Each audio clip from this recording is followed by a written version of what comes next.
CNN's Caitlin Collins, who's in Canada with the president, got word that he's cutting his trip short there from the G7 and returning to Washington tonight, further amplifying the notion that the U.S. may be getting involved in the fight. We don't know for sure yet. In addition to all of that, there was this today from Israel's prime minister saying he would not rule out a strike on Iran's supreme leader, Ayatollah Khamenei. So are you going to target the supreme leader? Look, we're doing what we need to do. I'm not going to get into the details, but we've targeted their top nuclear scientists. It's basically Hitler's nuclear team. But U.S. officials tell us that the president flatly rejected a plan, an opportunity that the Israelis had to take out the supreme leader. Do you understand his concern? My understanding is his concern is that this would escalate the conflict beyond where it is already. No, it's not going to escalate the conflict. It's going to end the conflict. That conflict so far has taken at least 24 lives in Israel, 224 in Iran, according to authorities in each country. But it's that evacuation warning from the president tonight and what it could mean, which starts us off. CNN Chief White House correspondent Caitlin Collins is in Canada, has some new reporting on it. She joins us from Calgary, Alberta. What is the White House saying about President Trump's declaration that everyone should immediately evacuate Tehran, and then the word that he's coming back to the White House? Yeah, Anderson, it's hard to see how those are not tied together because the White House specifically cited what is happening in the Middle East for why President Trump is cutting his trip here in Canada short. I flew with President Trump on Air Force One yesterday. He arrived late last night in Calgary to head to this summit with world leaders. He had an entire day of meetings scheduled for tomorrow, including a meeting, I should note, with the Ukrainian President Volodymyr Zelensky as well, and on that list of everything that these leaders were going to talk about. But the White House has decided to cut this trip short so the president can return to Washington tonight, citing exactly what is happening inside the Middle East. We've talked to officials about the president's post on Truth Social earlier that everyone who lives in Tehran should evacuate. Obviously, that is millions of people, Anderson, and a quite urgent warning from the president of the United States. One official said it just reflected the reality of the situation of trying to get Iran to the table as they are trying to sort this out, with the president still voicing confidence that some kind of deal with Iran could be made after obviously those talks kind of fell apart or entirely fell apart after Israel first struck Iran late last week. And so, Anderson, we're still talking to people and trying to figure out what this means and why there is this newfound sense of urgency to the president returning to Washington to go and meet with his team. We did see several of his national security members who were there in Washington earlier. That includes the vice president, the Joint Chiefs chairman, who were meeting at the White House, in addition to announcements from the Defense Secretary Pete Hegseth about some aircraft carrier movement as they're basically posturing to make sure they're protecting the U.S. forces who are in the region right now. I will note one person who's here on the trip with President Trump is the Secretary of State, Marco Rubio. I'm told he's been briefing him throughout the day on the latest and the updates that we've been seeing. And the president has also had several conversations with the Israeli Prime Minister Benjamin Netanyahu. And so everyone is watching, obviously, what is happening in the Middle East and also why the president's cutting his trip short, his trip here early short is making such a difference and what that means about what's next. Yeah. Caitlin, we'll see you at the top of the hour on The Source. Coming up next right now, CNN Chief International Correspondent Clarissa Ward in Israel. She's at Tel Aviv's largest hospital. Clarissa, how are Israel's defenses, first of all, holding up against the latest Iranian retaliation? Well, there had been the expectation that tonight was going to see some heavy activity because we had heard from Iranian state media that there were waves and waves of drones and missiles heading this way. Earlier, the alert did go off. The sirens went off very shortly afterwards. Everyone here at this hospital where we are gathered in a secured shelter area inside.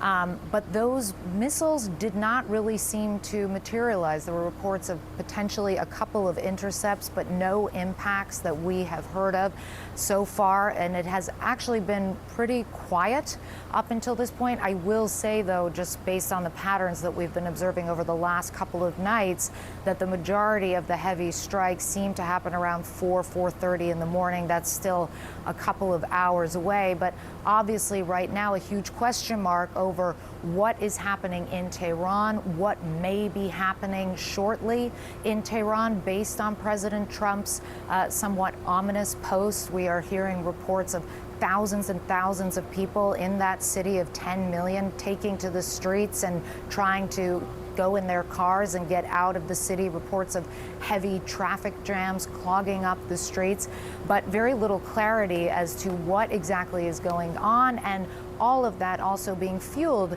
as you mentioned earlier in the show, by these comments from Prime Minister Benjamin Netanyahu, where he really would not rule out the possibility that regime change is, if not the stated objective, certainly the desired outcome of these attacks against Iran, Anderson. That is the thing, the situation that Israel finds itself in. And if there is not regime change, the knowledge of how to manufacture a nuclear device or the nuclear material that they're working with, that remains. And unless the U.S. is involved, it's a real question whether or not they can actually take out both of these Iranian nuclear facilities.